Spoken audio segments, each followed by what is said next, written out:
En el mundo del fútbol han existido distintos equipos que han grabado su nombre en la historia de este deporte por medio de la obtención de un título o competencia. Clubes que serán recordados por estampar su nombre en la línea del tiempo de la pelota por medio de actuaciones contundentes, gestas épicas y o coronaciones memorables. Y así como ellos, existen otros que habitan en un lugar distinto, para algunos quizás hasta un poco más exclusivo. Aquellos que quedan inmortalizados no solo por alzarse con el trofeo final de la competición, sino que además son revestidos por un valor distinto gracias a marcar, moldear, crear, transformar, aportar, pero sobre todo, reinar en el deporte. Aquellos equipos comúnmente conocidos como de época. Básicamente lo que ha sido el Manchester City durante los últimos años gobernando Inglaterra y lo que después de tanto tiempo intentar a nivel europeo, hoy por fin ha culminado con su coronación en la Champions League. El periodo 2022-2023 ha llegado a su fin y el equipo de Guardiola no solo ha cerrado este ciclo consiguiendo los 3 trofeos más importantes que disputó, sino que además el club celeste se ha convertido indiscutiblemente en el equipo que mejor juega a este deporte en todo el planeta, literalmente invirtiendo el fútbol y adaptando su famoso estilo de posesión a la potencia que requiere el fútbol moderno. Guardiola ha logrado que el City despliegue un juego que ha servido para aplastar a rivales como el Real Madrid y el Bayern Múnich por la Liga de Campeones de Europa, así como destruir las aspiraciones del Arsenal y el United en las competencias de su nación.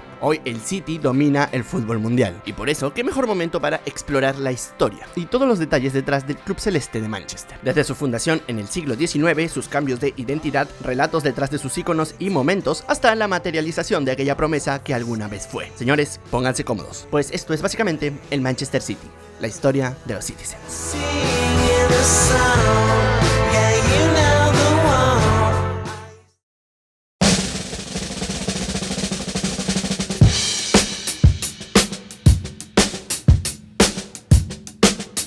Los inicios del club Sky Blue datan de la época del siglo XIX, específicamente a finales de la década de 1870, cuando la ciudad de Manchester afrontaba las repercusiones de ser la gran urbe industrializada producto de la llegada de la revolución industrial. La masificación de las máquinas vivida en aquella ciudad había provocado que Manchester obtenga increíbles beneficios como el crecimiento económico de la metrópoli, así como el enriquecimiento del sector con más oportunidades de la localidad. Sin embargo, no todo era felicidad, pues la llegada de estas nuevas tecnologías que facilitaban los trabajos ejercidos por la mano de obra, también había generado desempleo en los sectores más humildes de la población, lo que en consecuencia había propiciado el incremento de la delincuencia, el vandalismo, los conflictos raciales y el alcoholismo en la zona. Para hacer frente a los males que aquejaban a la ciudad, una joven altruista de 25 años, Anna Cornell, junto con su padre, el pastor Arthur Cornell de la iglesia de St. Mark's en la localidad de Gorton y los cuidadores de esta, fundaron un club deportivo con el mismo nombre que el del templo, St. Mark's. La intención detrás de la creación del equipo era alejar a los más jóvenes de los vicios y afecciones que azotaban a la ciudad, así como revalorizar la identidad de la misma por medio del deporte. El juego elegido por el club para practicar en las épocas más frías del año fue el fútbol, un deporte que venía creciendo en popularidad por todo Reino Unido. Tras 7 años de operaciones en la localidad de Gorton, en 1887 el equipo se estableció en la ciudad de Ardwick, lo que motivó su cambio de nombre al de Ardwick AFC, y terminó por distanciarse de sus raíces religiosas para dar paso a una nueva etapa en su historia, las primeras negociaciones del equipo y por ende su profesionalización. Bajo su nuevo título, el Ardwick AFC campeonó la Copa de Manchester en 1891. Esto gracias en gran medida a la inyección monetaria que había conseguido por parte de algunos empresarios locales, que le permitió contratar jugadores pagados provenientes de Escocia. La obtención de la Copa de Manchester no solo le sirvió al equipo para consolidar una fanaticada numerosa, sino que además le valió para ser aceptado en la Football Alliance o Alianza del Fútbol, una de las tantas ligas que intentaban competir con la Football League, entonces primera división de Inglaterra. Para suerte del futuro Manchester City, el mismo año de su ingreso a la Football Alliance, la Football League absorbió a esa liga y la convirtió oficialmente en su categoría inferior, lo que se tradujo en que el Ardwick AFC sea un miembro fundador de la segunda división de Inglaterra en 1892.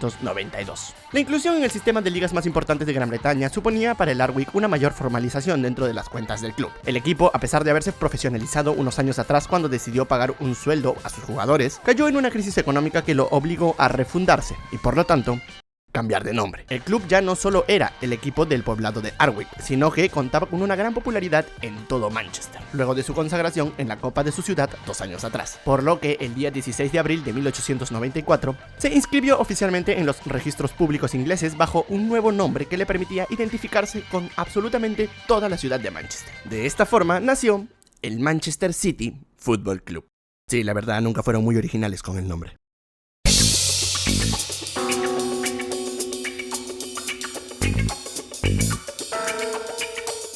escudo que actualmente porta el Manchester City puede hacer pensar a más de uno que es producto de la moda minimalista que se vive en el mundo del fútbol desde hace varios años atrás. Sin embargo, esta idea se encuentra bastante alejada de la realidad, pues la insignia actual de los ciudadanos es la más apegada a su icono tradicional.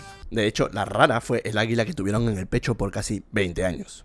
El primer escudo del Manchester City creado específicamente para el uso de la institución fue empleado al inicio de la década de los 70. Anteriormente, el club portaba el escudo de armas de su ciudad como acostumbraban a hacer varios equipos por aquellos años. Bueno, para ser más exactos, el City solo lo usaba en partidos especiales, como por ejemplo la final de la FA Cup del 69, pues no era el único equipo de Manchester. En busca de crear una identidad más propia del club, en 1972 los Citizens presentaron el icono definitivo para su club, una actualización que sentó las bases para el actual escudo del Manchester City y permaneció representando al club durante 25 años, hasta que 1997 llegó. En un momento cuando el equipo atravesaba la etapa más difícil de su historia, alguien decidió que era una buena idea estampar en el pecho de la camiseta celeste esta cosa. El borde circular blanco fue reemplazado por un águila. El nombre del equipo dejó de lucirse para mostrar sus iniciales y agregaron una frase en latín que significaba orgullo en batalla. Esto, dicho por ellos mismos, con la intención de resultar amenazantes ante sus rivales. Y salvo que los jugadores de la Premier estén obligados a hacer un posgrado en latín para poder jugar en Inglaterra, eso no parecía ser una buena idea. El escudo del águila no cayó muy bien entre la fanaticada celeste, pero el equipo no atravesaba uno de sus mejores momentos en aquel entonces, por lo que actualizar los iconos del club era la menor de sus preocupaciones. En 2015, cuando la situación de los Citizens mejoró escandalosamente, se realizó una votación entre los hinchas que compraron boletos aquel año y los socios del club para determinar si continuar con el logo del águila o retornar al estilo circular. La votación fue unánime, pues todos extrañaban el clásico y elegante escudo anterior. Así fue como en el 2017 el tradicional y circular logo de los ciudadanos volvió a lucirse en el pecho de su camiseta, aunque claro, actualizado y moderno. Este escudo cuenta con distintos elementos representativos de la historia de la ciudad de Manchester. El primero de ellos es una rosa roja, la cual es un icono de la casa de Lancaster, dinastía inglesa que por muchos años estuvo asociada a la ciudad del club celeste. Aunque, a decir verdad, no entiendo por qué, ya que la casa de Lancaster está más vinculada a Lancashire, condado vecino de Manchester. Si alguien lo entiende, lo fijo en los comentarios. Y no vale poner porque quedaba bonito, aunque a lo mejor sí es por eso. Por cierto, uno de los integrantes de esta casa real fue Enrique IV de Inglaterra, rey que intentó ser derrotado por Henry Hotspur. Y si no sabes quién es Henry Hotspur, es porque no viste el video de básicamente Tottenham. O porque lo viste, pero el nivel de retención del ser humano es una verga. Así que en cualquier caso, lo dejo en la descripción. Asimismo, tiene 3 rayas celestes en conmemoración a los ríos que atraviesan su ciudad: el Irwell, Irk y Medlock. Y el último, pero para nada menos importante, el barquito. Si hay algo que ha acompañado al equipo celeste incluso cuando su escudo cambió radicalmente, es la embarcación presente en el escudo de armas de la ciudad. Barquito que, por cierto, está presente también en el logo del Manchester United. Este navío es bastante particular, pues pese a lo que puede parecer por el logo del Manchester City, su ciudad no es exactamente una metrópoli costera que tenga salida al mar, por lo que el barco es más un ícono que conmemora la inauguración del canal marítimo de Manchester construido en 1894, casualmente mismo año en el que el City obtuvo su nombre. En años recientes, el barquito ha estado envuelto en polémicas, pues ha sido acusado de ser un símbolo que rememora a los tiempos de esclavitud, ya que representa a las embarcaciones que trasladaban algodón hacia Manchester desde el continente americano, donde se extraía el material a base de trabajo forzado y esclavismo. Los defensores del símbolo han declarado que realmente es un tributo al canal que permitió el desarrollo de la ciudad, mientras que los conjuntos de Manchester por el momento han decidido guardar silencio ante estas acusaciones. En fin, más allá de que el barco sea un choto o no, estéticamente, ¿cuál de estos dos escudos les gusta más? ¿El del águila o el circulito? Dígamelo en los comentarios. Y también en una encuesta en Instagram para basarnos en la fidelidad numérica. Yo, la verdad, estoy lejos de ser un hincha del City, pero debo aceptar que me gusta bastante su actual escudo. Lo que no me gusta es enterarme que les está gustando el video y no están suscritos ni han dejado su like, ¿eh? Ratones. Y ya que estamos hablando de esto, también tengo un Instagram y un Twitter donde spoileo los siguientes videos y respondo a sus mensajes. A veces.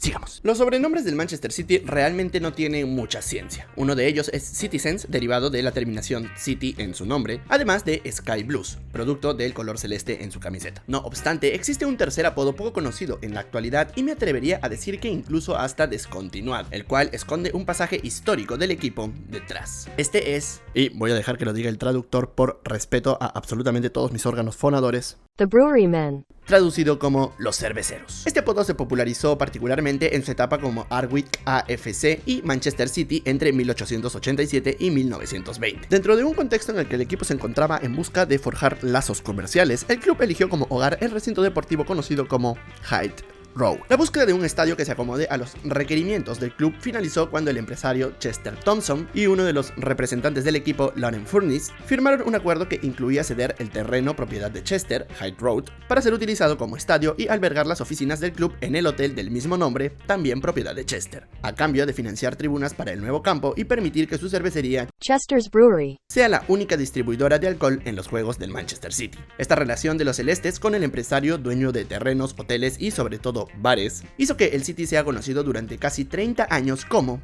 The Brewerymen, o los cerveceros en español. Y aunque el apodo a día de hoy vive en el olvido, a más de un peruano le resultará curioso, pues en nuestra pintoresca Ligue 1 también tenemos a un equipo que casualmente es celeste al que llaman cerveceros.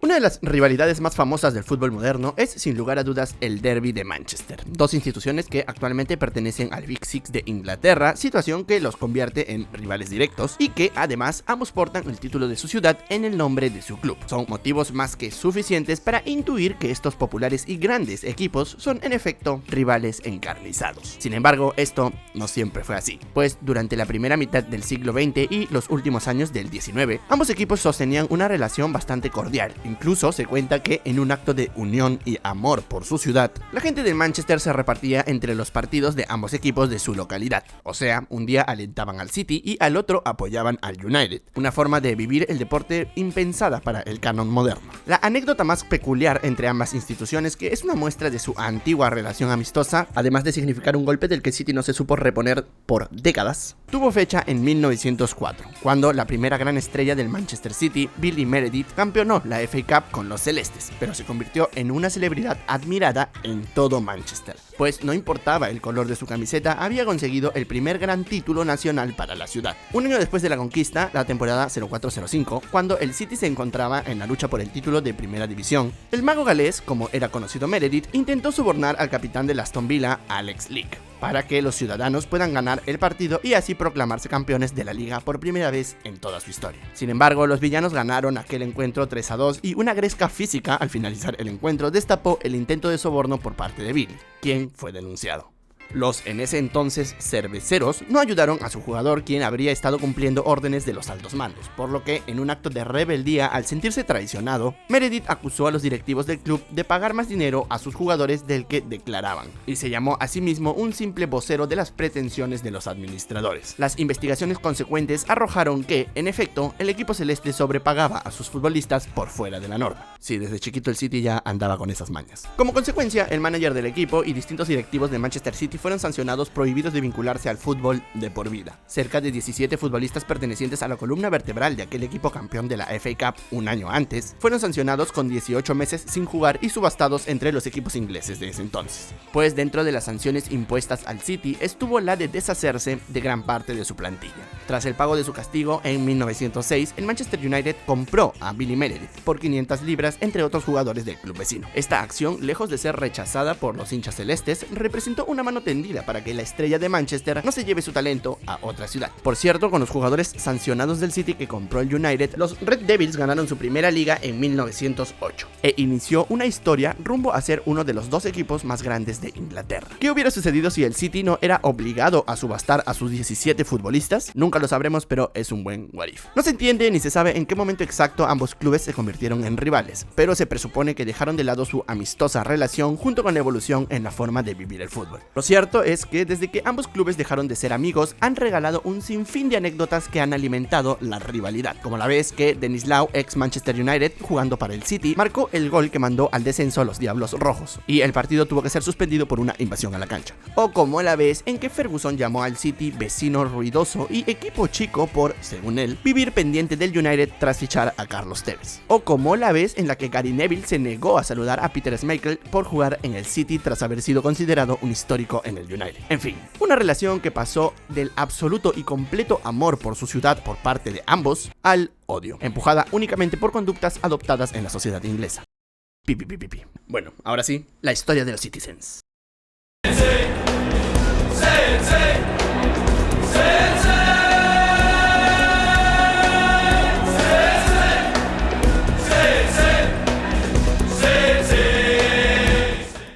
El Manchester City logró el ascenso a la First Division en 1898. Solo 6 años más tarde, en 1904, el club celeste alcanzó la primera copa oficial para un equipo de la ciudad de Manchester, la FA Cup. El City se alzó con el torneo de fútbol más antiguo del mundo, luego de vencer 1-0 al Bolton Wanderers en la final ante 60.000 personas expectando el encuentro. Aquella misma temporada, la de 1903-1904, el City se ubicó segundo en la tabla de la primera división del fútbol inglés. Los resultados de la época hacían sospechar que era el inicio del reinado Sky Blue en el fútbol de Inglaterra. Los primeros años del siglo XX fueron testigos del nacimiento de una institución sólida con financistas importantes para la época y que conseguía traer a los mejores jugadores de la periferia de su nación. El club deportivamente había conseguido su primer logro y se había convertido en un candidato serio para ganar la liga en los próximos años. Sin embargo, el naciente éxito del equipo, así como las expectativas que se tenían de él, se acabó para la siguiente temporada, la 04-05, cuando explotó el escándalo de sobornos y sobrepagos a sus jugadores que terminó con la desintegración de su plantilla y decenas de administrativos desterrados del deporte. Fue así como rápidamente el equipo que prometía marcar una época en el fútbol de Inglaterra terminó enterrado en su propia montaña de corrupción. Luego de 30 años en los que el City sufrió 2 descensos, el incendio de Hyde Road en 1920, su posterior mudanza a su nuevo estadio, Main Road, en 1923, y las temporadas que oscilaron entre el protagonismo y la intrascendencia en la Liga de Inglaterra, los Citizens finalmente volvieron a la historia cuando en 1934 se consagraron campeones de su segunda FA Cup y 2 años después se alzaron por primera vez con el título de Liga temporada 36-37. El segundo lustro de la década del 30 ahora sí parecía ser la era de consolidación del Manchester City como un grande de Inglaterra. Contaban con un público masivo y fiel que esperaba con ilusión el cumplimiento de aquella promesa que alguna vez fue el conjunto Citizen. En su siguiente temporada, la 37-38, el equipo fue el club que más goles anotó con un total de 80 anotaciones en 42 partidos. O sea, los ciudadanos marcaron en aquel periodo cerca de 2 goles por encuentro. El problema era que también los recibían. Por lo que con 77 goles en contra, el vigente campeón, el Manchester City, descendió.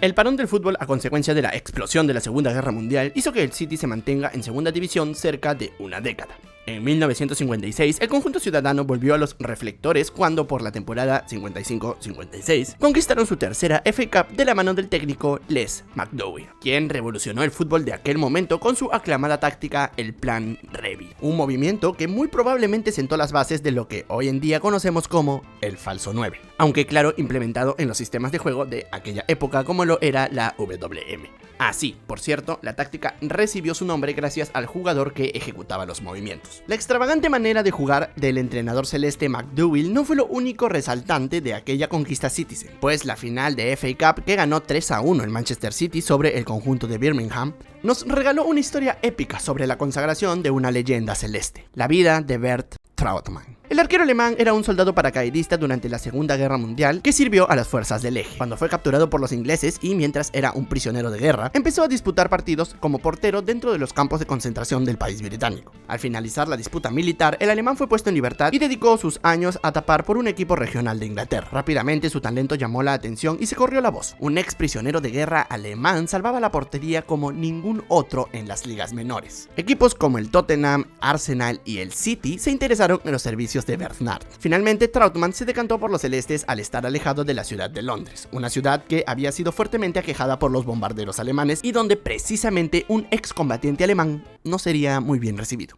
A pesar de alejarse de la capital inglesa, el debut del portero con el City le valieron al equipo celeste protestas en contra de su fichaje por parte de la afición. Y aunque suene bastante raro de decir, por suerte para los intereses deportivos del Manchester City, la gestión del club hizo caso omiso a los pedidos de su gente y conservó al jugador. Cuando llegó a la final de la FA Cup del 56, cerca del minuto 75 y sin la posibilidad de realizar cambios por parte del conjunto Sky Blue, el portero sufrió un choque que le provocó jugar los 15 minutos restantes con la vista nublada y un dolor incesante. Aún así, todo chueco, Dortmund salvó al City con grandes intervenciones que le permitieron coronarse como campeón. Luego de 3 días, los médicos determinaron que Wirtz había jugado los últimos 15 minutos con 5 vértebras dislocadas y una rota. Estuvo un año de para y tras su regreso fue ovacionado por toda la hinchada celeste. La misma que en su momento se movilizó en su contra, hoy lo admiraba cual héroe. Se hicieron distintos homenajes en su honor tras su retiro. Uno de los más importantes es estar en el Salón de la Fama del fútbol inglés desde el 2005, así como ser laureado como Caballero de la Orden del Imperio Británico por su contribución al entendimiento entre el Reino Unido y Alemania a través del fútbol. Bobby Charlton, el histórico futbolista inglés, declaró que Wirtz era el mejor arquero que jamás había visto. Así que sí, así fue la historia de cómo un soldado nazi se convirtió en un ídolo del fútbol inglés.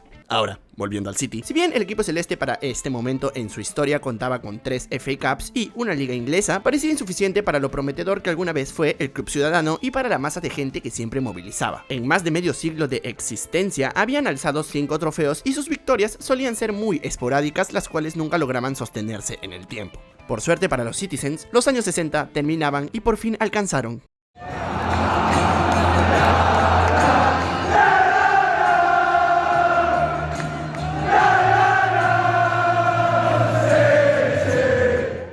Los Sky Blue supieron lo que era tocar el cielo finalizando la década de los 60 e iniciando los 70. Pues su momento más brillante hasta antes de la supercompra árabe fue cuando lograron sostener los resultados durante 3 años consecutivos. Con una base importante de jugadores ingleses como Tony Book, Colin Bell y Francis Lee, los ciudadanos encadenaron su racha más larga obteniendo títulos hasta aquel momento, cuando ganaron su segunda Liga de Inglaterra en 1968, su cuarta FA Cup en el 69 y su primer título internacional de su historia, la Recopa de Europa de 1970. Ah, sí, y también campeonaron una Copa de la Liga, pero esa a nadie le importa. Nota para contextualizar lo que significa campeonar, la Recopa de Europa. La Recopa de Europa era un torneo que disputaban los equipos campeones de las copas nacionales, el cual existió entre los años 60 hasta su última edición en 1999. Este torneo era considerado como el segundo más importante del viejo continente por detrás de lo que hoy conocemos como la Champions League y por encima de la Europa League. Los campeones de este torneo solían enfrentarse a los campeones de la Champions para determinar quién se quedaba con la Supercopa Europea. Tras su extinción, la Europa League tomó su puesto en cuanto a relevancia. Volviendo a la conquista del Manchester City, el club celeste en aquel año era un conjunto caracterizado por estar constituido por jugadores netamente ingleses. En las semifinales del torneo aplastaron al Schalke 04 por un global de 5-2 y en la final derrotaron 2-1 al Gornik Zagreb, coronándose con su primer y por muchos años único título internacional. Y sí, sé que tiré toda la chapa de la importancia de este torneo para que en la final esté un equipo polaco, pero en mi defensa llegaron ahí luego de ganarle a la Roma las semifinales tirando una moneda al aire para definir al finalista. 3 años consecutivos del City ganando títulos hacía presagiar que ahora sí, este era el momento de despegar y consolidarse como un grande de Inglaterra. La promesa que fue por tantos años el club celeste por fin sería materializada. Aquel equipo que alguna vez pintó para ser un gigante, ahora sí estaba listo para dar el siguiente paso camino a la grandeza en su nación. ¿Verdad? ¿Verdad? Pues no. Luego de la conquista europea, la luz del Manchester City perdió brillo. Algunos dirían que los Sky Blue, en lugar de tocar el cielo, solo alcanzaron su techo, pues lo que vendría en las siguientes décadas no sería mejor que una Copa de la Liga en el 76 y una Community Shield en el 72, pero esa copa, como ya lo mencioné en otros videos, no era ni tomada en serio por aquellos años. De hecho, quienes debían de disputar esta edición era el Derby County y el Leeds United, pero rechazaron jugarla, por lo que invitaron al City y al Aston Villa, campeón de la tercera división en aquel entonces. A partir de estos logros, el Manchester City viviría las épocas más oscuras de su historia. Nunca habían sido un equipo que contaba con una administración envidiable, salvo sus muy primeros años, pero al menos habían sacado adelante resultados ocasionales. La nueva administración de Peter Swales comenzó en el 73 y coincidió con la intrascendencia deportiva y los descensos que aquejaron al club durante los siguientes 30 años. Dentro de todo lo malo, en esta etapa nació la costumbre de llevar bananas a las gradas del Main Road, como un gesto antirracista, así que bueno, desde aquí le contamos la Copa Plátano a su palmarés.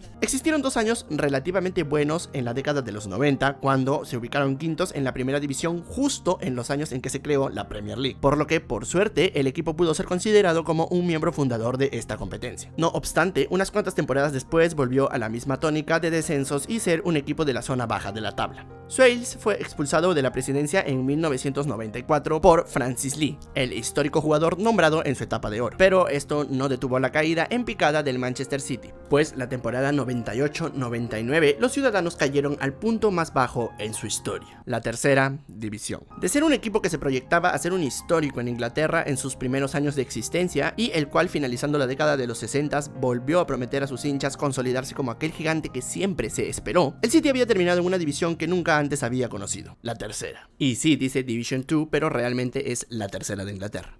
Mientras que su eterno rival, aquel que algún día aplaudió por llevarse a sus jugadores, gozaba de sus mejores épocas en su historia. El City se había convertido en una promesa que nunca fue, y quien sí lo había conseguido, irónicamente, era el vecino de su ciudad.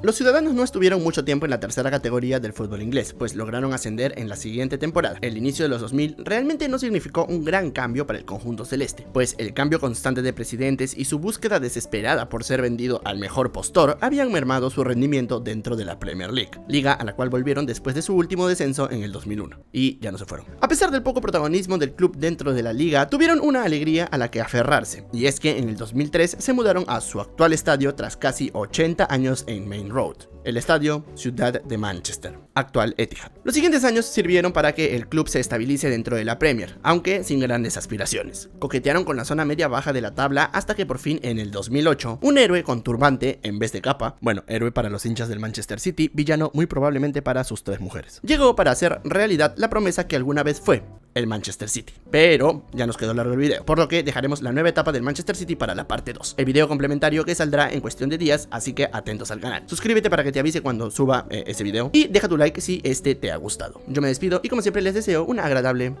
buena noche.